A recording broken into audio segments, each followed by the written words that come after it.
tajuk utama 12 Disember. Tiada pilih kasih dalam pemberian vaksin COVID-19. Jalan tar di ibu negara kembali bernyawa.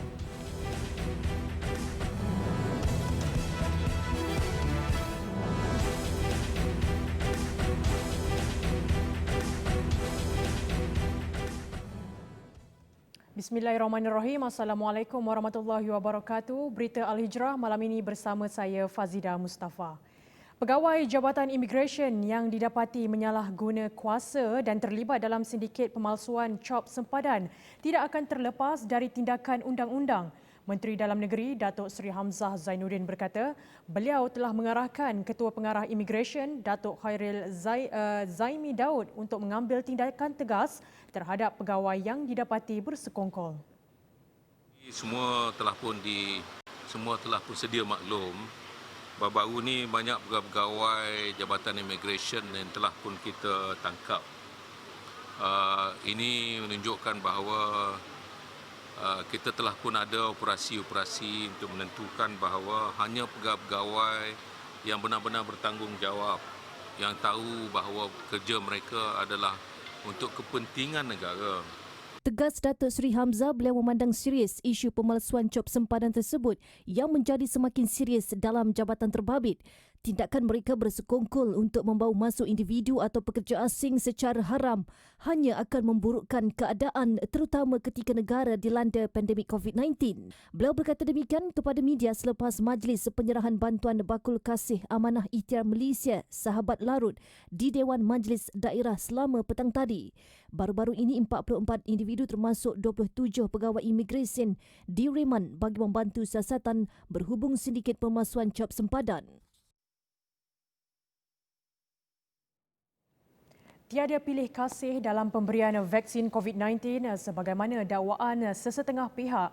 Timbalan Menteri Kesihatan Datuk Dr. Nur Azmi Ghazali sebaliknya berkata keutamaan akan diberikan kepada petugas barisan hadapan selain warga emas dan pesakit kronik sekiranya produk imunisasi Pfizer itu diluluskan.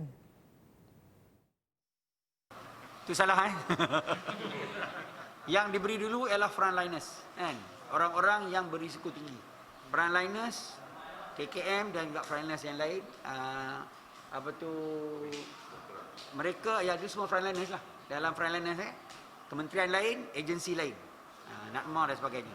Yang keduanya adalah mereka-mereka yang berisiko tinggi, umpamanya warga emas, OKU, orang-orang yang berisiko tinggi. Yang ketiganya grup yang mempunyai penyakit kronik. Beliau mengulas saranan Suruhanjaya Hak Asasi Manusia Suhakam supaya akses vaksin COVID-19 diselenggara dengan baik bagi mengelak kemungkinan wujud jurang penerimaan imunisasi itu dalam kalangan mereka yang berada di luar bandar dan tidak mampu. Jelas Datuk Nur Azmi, vaksin COVID-19 daripada syarikat farmasetikal Pfizer itu bagaimanapun hanya akan diguna pakai selepas didaftarkan dengan pentadbiran makanan dan ubat-ubatan Amerika Syarikat FDA serta bahagian Regulatory Farmasi Negara NPRA Kementerian Kesihatan. Setakat ini, Malaysia masih belum menerima sebarang dokumen daripada syarikat farmasetikal terbabit untuk penilaian pendaftaran dan pengujian produk. Perdana Menteri Tan Sri Muhyiddin Yassin baru-baru ini mengumumkan Malaysia akan mendapatkan bekalan awal vaksin COVID-19 daripada syarikat farmasetikal Pfizer sebanyak 12.8 juta dos bagi menampung keperluan imunisasi 20% atau 6.4 juta rakyat negara ini secara percuma. Datuk Nur Azmi berkata demikian kepada TV Al-Hijrah selepas program Back to School anjuran Muslim Brothers di Bagan Serai pagi tadi. Dalam perkembangan sama berhubung vaksin, Amerika Syarikat meluluskan vaksin COVID-19 Pfizer BioNTech sebagaimana diumum Ketua Saintis Pentadbiran Makanan dan Perubatan Negara itu, Dennis Hinton. Ia sekaligus memberi peluang kepada berjuta rakyat yang dijangkiti virus itu menerima suntikan. Khabar gembira itu turut dikongsikan Presidennya Donald Trump dengan menyatakan bahawa vaksin itu akan diberikan kurang dari 24 jam. AS kini menjadi 6 negara yang meluluskan penggunaan 2 jenis dos vaksin selepas Britain, Bahrain, Kanada, Arab Saudi dan Mexico. Langkah itu dilakukan lebih awal daripada yang dijangkakan dan menutup dakwaan mengatakan Rumah Putih akan memecat Ketua Pentadbiran Makanan dan Perubatan Stephen Hahn jika tidak meluluskan segera vaksin itu semalam. Jangkitan di seluruh AS meningkat secara drastik berbanding sebelum ini dan 300,000 kematian mungkin dilaporkan selepas ini.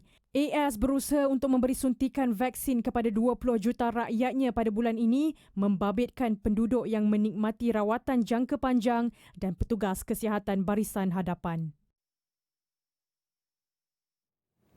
Selangor terus menjadi penyumbang kes harian tertinggi dengan 823 kes direkodkan hari ini.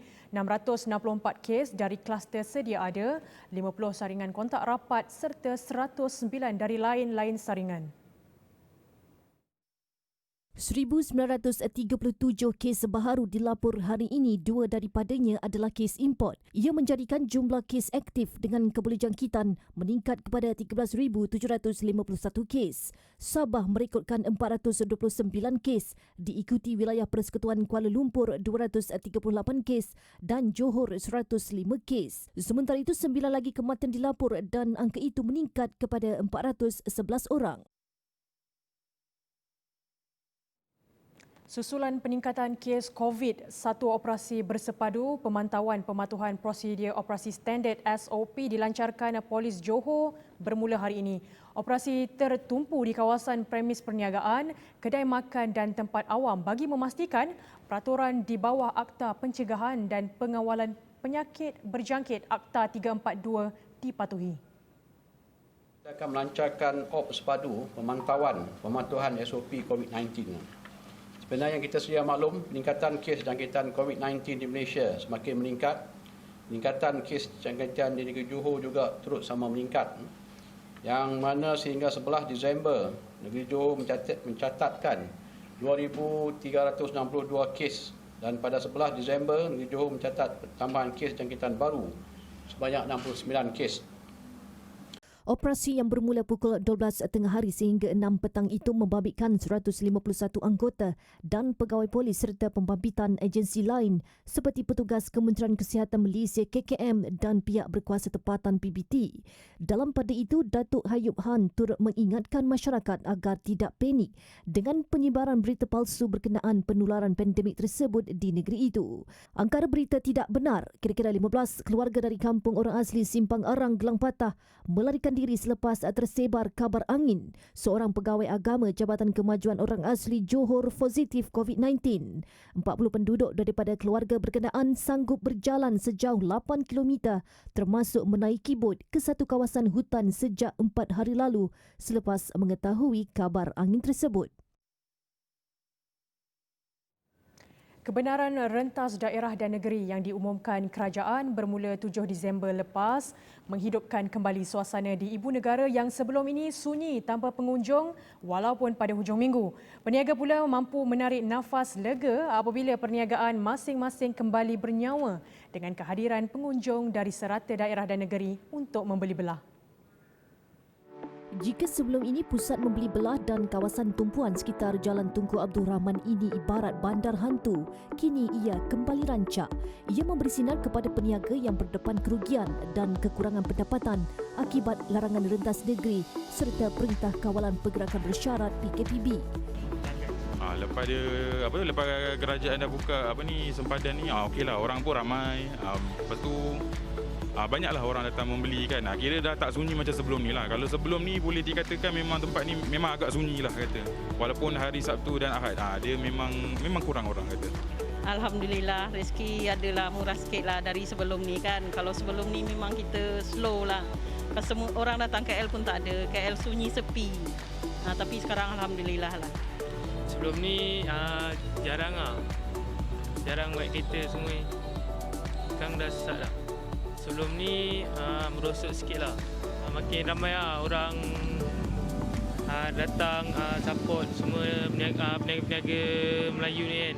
Tinjauan kru berita Al-Hijrah mendapati orang ramai membawa keluarga masing-masing keluar berjalan-jalan setelah larangan rentas daerah dan negeri ditarik balik. Bagaimanapun, aktiviti perniagaan tetap berjalan dengan norma baharu di mana pengunjung dan peniaga mematuhi SOP seperti pemakaian pelitup muka selain merikutkan kehadiran di premis-premis perniagaan.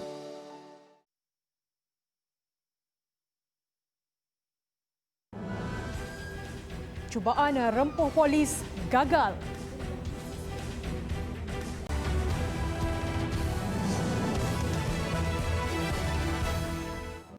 Alhamdulillah bertemu kembali.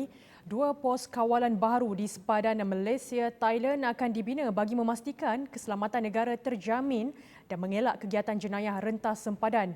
Menurut Menteri Kanan Keselamatan, Datuk Seri Ismail Sabri Yaakob, 2 pos berkenaan akan dibina di kawasan tanggungjawab Markas 2 Divisyen Angkatan Tentera Malaysia di Kedah. Kita akan bina di Padang Terak yang mana dalam pos ini pos tentera Malaysia dan pos tentera Thailand bersama dan kawalannya adalah secara bersama dari segi informasi, bertukar-tukar maklumat dan sebagainya. Jadi ini juga untuk memperkasakan kawalan kita kerana kita mendapat kerjasama sepenuhnya daripada Thailand. Beliau berkata demikian ketika meninjau kamp penempatan tentera darat dan kawasan operasi di Bukit Kayu Hitam hari ini. Mengulas lanjut, Ismail Sabri berkata National Task Force NTF diketuai ATM sudah mengadakan perbincangan bagi melihat kembali keberkesanan Ops Benteng yang sedang dilakukan pasukan keselamatan ketika ini. Panglima ATM Jeneral Tan Sri Effendi Buang telah bertemu dengan agensi yang mengawal kawasan sempadan seperti Polis Diraja Malaysia, Jabatan Imigresen, Agensi Penguatkuasaan Maritim Malaysia dan Jabatan Kastam bagi mencari penyelesaian secara bersama. Seorang penarik kereta berusia 31 tahun ditangkap selepas ingkar arahan pihak polis serta memandu dalam keadaan berbahaya di Simpang 4 Jalan Mak Cili, Kemaman, Khamis lalu. Berdasarkan video yang dirakam orang awam, suspek turut cuba merempuh polis dengan mengundurkan kereta secara melawan arus.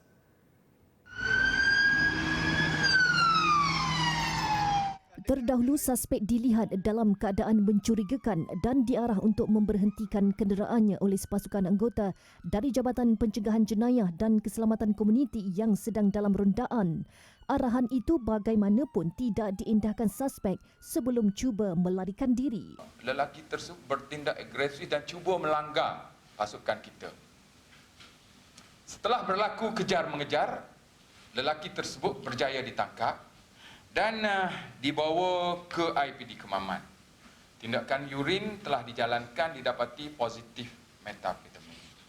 Lelaki tersebut telah dihadapkan ke mahkamah untuk mendapatkan perintah tahanan riman dan berjaya diperolehi sehingga 17 hari bulan.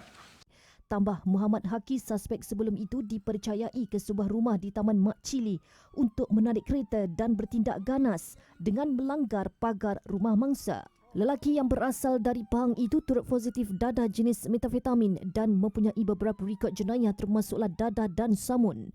Kes disiasat di bawah Seksyen 307, 186 dan 427 Kanun Keseksaan dan suspek ditahan reman 7 hari sehingga 17 Disember depan. Beliau berkata demikian ketika mengadakan sidang media di Ibu Pejabat Polis Daerah Kemaman pagi tadi.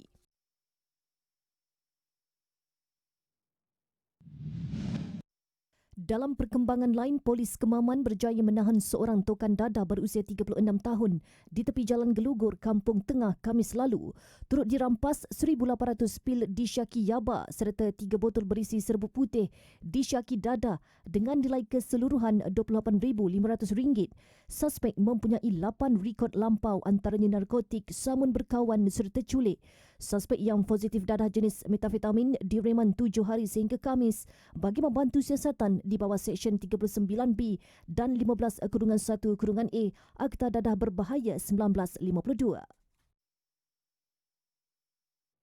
Sifat tamak dan mahu cepat kaya antara faktor mengapa banyak kes penipuan melibatkan pelaburan dilaporkan. Walaupun sindiket penipuan masih menggunakan modus operandi sama, namun mereka masih mampu mengaut keuntungan hasil kegiatan itu. Situasi pandemik COVID-19 ketika ini sesekali tidak melumpuhkan strategi mereka, malah lebih ramai yang terjerat dan ada juga yang masih belum serik. Salah satu kegiatan yang masih aktif ialah sindiket pelaburan yang menjanjikan pulangan luar biasa dan tidak masuk akal. Nak kata ada ilmu tak ada ilmu yang boleh terlibat dalam skim cepat kaya ni, termasuk dalam pelaburan emas ni, tak boleh juga. Sebab ada VVIP, ada juga pegawai kerajaan yang tinggi, ada juga orang yang kerja syarikat yang bertaraf CEO sebagainya pun melabur. Jadi ini adalah, saya rasa bukan faktor yang menyebabkan sama ada kita ada pelajaran atau tidak. Tapi ia lebih pada tamak nak kaya cepat. Kerana dipengaruhi sifat tamak dan obses untuk cepat kaya itu, ada pihak yang mengambil kesempatan untuk menipu, malah mereka menggunakan strategi dan kaedah tertentu untuk mempengaruhi mangsa. Biasanya, sindiket ini menyasarkan pesara dan warga emas yang mempunyai simpanan. Tidak kurang juga yang mempamerkan kehidupan mewah masing-masing di media sosial. Antara ciri-ciri yang kita nak tahu sama ada kita ni ditipu atau tidak. Dari segi pelaburan ni, yang pertama, it is too good to be true lah. Satu perkara yang luar biasa. Mana dalam pelaburan kita boleh bagi 25% hingga 30%, ada 70%. Ya, benda-benda tak logik. Datuk Seri Akbar Sattar berkata sindiket berkenaan berkemungkinan akan menggunakan teknik memeras ugut untuk memastikan mangsa membuat pelaburan dalam jumlah yang besar. Menurutnya lagi, 70% daripada kes-kes penipuan ini tidak dilaporkan dan ia mendorong sindiket untuk terus bermaharajalela. Beliau dalam pada itu menasihati individu yang ingin membuat pelaburan agar membuat kajian terlebih dahulu sebelum membuat sebarang pelaburan. Lebih 30,000 unit minyak wangi tiruan pelbagai jenama bernilai hampir 2 juta ringgit dirampas dalam serbuan di 6 premis di sebuah bangunan di Jalan 5 off Jalan Chan Saulin, Kuala Lumpur baru-baru ini. Pengarah penguat kuasa KPDN HEP, Datuk Iskandar Halim Sulaiman berkata, premis itu disewa seorang individu dipercayai dijadikan tempat penyimpanan stok minyak wangi tiruan berkenaan sebelum diedar. Ketika serbuan pekerja di premis berkenaan sedang mengadakan kerja-kerja pembungkusan minyak wangi ke dalam kotak berjenama bagi tujuan pengedaran, Datuk Iskandar Halim berkata seorang wanita dan seorang lelaki masing-masing berusia 37 tahun dan 43 tahun yang mengaku bertanggungjawab menjalankan aktiviti itu ditahan bagi membantu siasatan. Tambahnya, berdasarkan keterangan mereka, semua barangan tiruan itu diperoleh dari China sebelum diedar kepada pemborong sekitar Lembah Kelang melalui atas talian.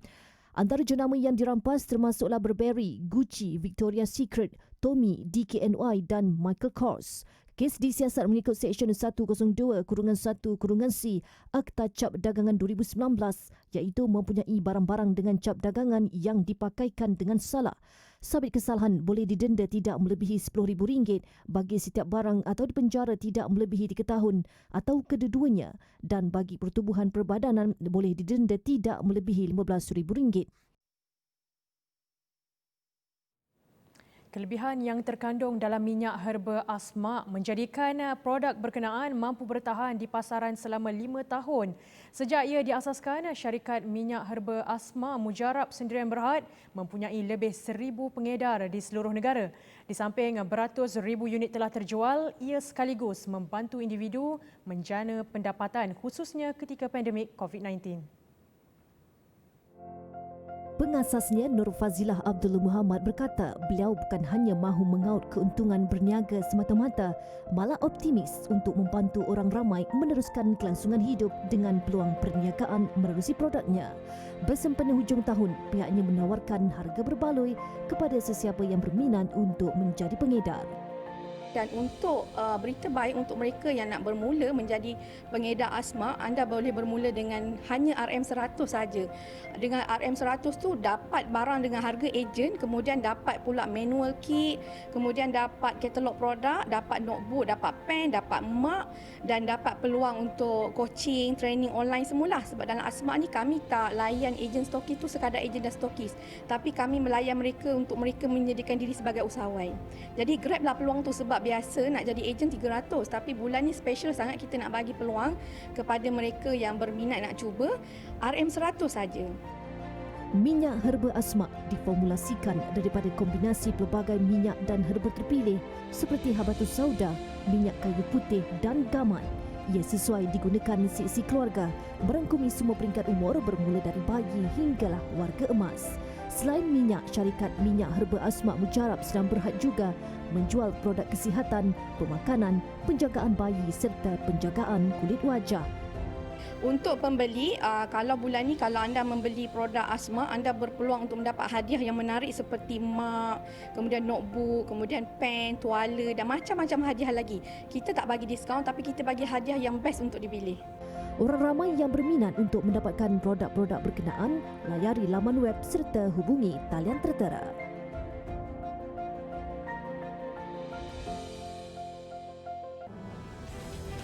Larangan bertudung ditarik balik.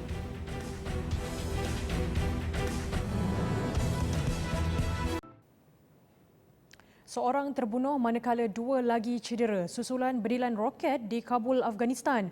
Serangan itu menyasarkan lapangan terbang Kabul dan 7 kawasan perumahan.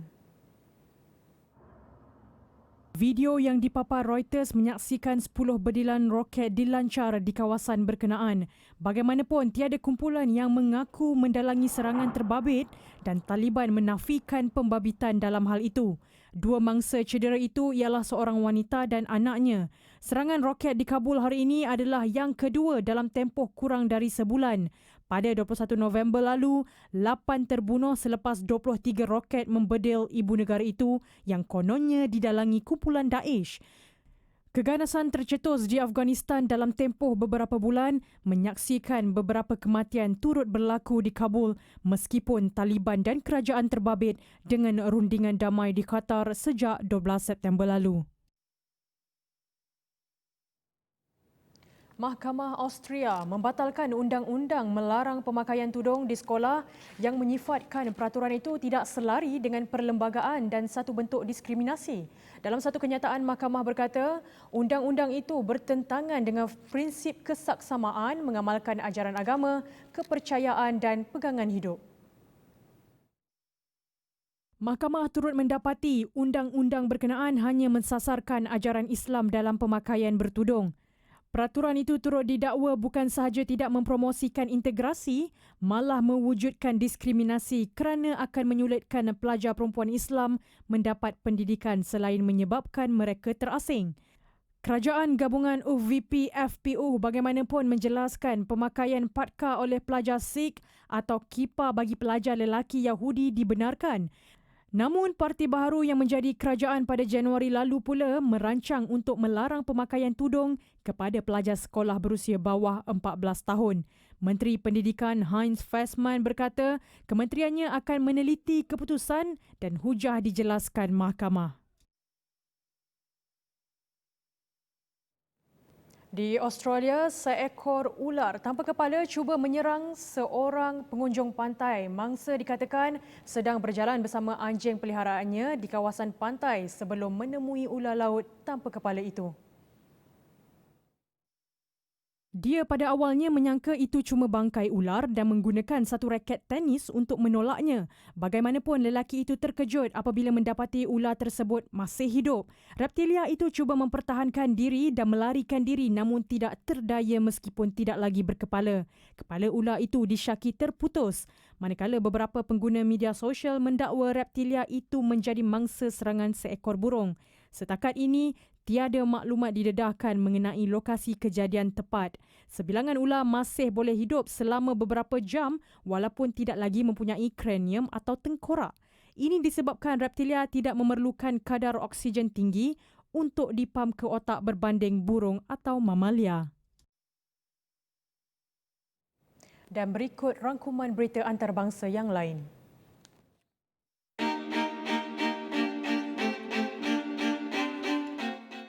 Pasukan bomba menyelamatkan seorang lelaki yang tekad untuk bunuh diri dengan terjun dari bangunan hotel setinggi 60 meter. Lelaki tersebut dilihat berdiri di penjuru bangunan namun berjaya ditarik bomba dan sekumpulan orang awam. Menurut laporan, emosi lelaki tersebut terganggu kerana berselisih faham dengan kekasihnya. Masih di China, seorang pelajar di utara China berasa pelik apabila saluran paip di sinki asrama sekolah mengeluarkan air berwarna merah jambu terang. Menurut pihak berkuasa, sebuah syarikat pembekal pemanas menambahkan pigmen ke dalam air di paip pemanasan untuk mengelakkan kes curi air. Kejadian pelik ini terjadi berkemungkinan disebabkan sistem paip pemanasan yang tidak teratur sehingga air itu bertukar warna. Seorang mahasiswa Katarina mengikuti majlis convocation secara atas talian di hutan Gaharu di Desa Baya Flores Timur dekat Indonesia. Video yang dibuat naik akaun Facebook turut menunjukkan kehadiran ibu bapa Katarina untuk meraihkan hari istimewa anak mereka. Katarina terpaksa mengikuti acara istiadat convocation di dalam hutan berikutan capaian internet yang terbatas di rumahnya.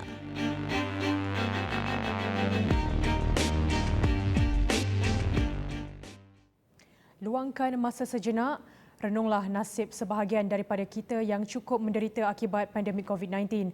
Sama-samalah kita rasa keperitan hidup mereka yang tua, kanak-kanak, bayi dan yang cacat serta uzur. Hulurkan sedikit daripada rezeki kita untuk meringankan sedikit beban mereka. Sedekah pencetus barakah.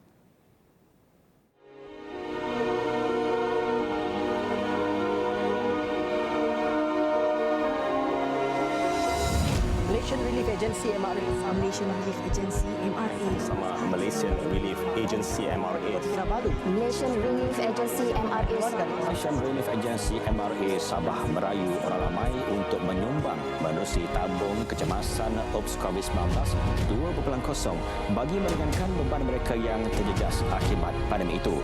Hasil sumbangan untuk membantu mereka yang kehilangan sumber pendapatan, pekerjaan dan aset. Sekian berita Al-Hijrah. Terima kasih kerana menonton. Saya Fazidah Mustafa. Assalamualaikum warahmatullahi wabarakatuh.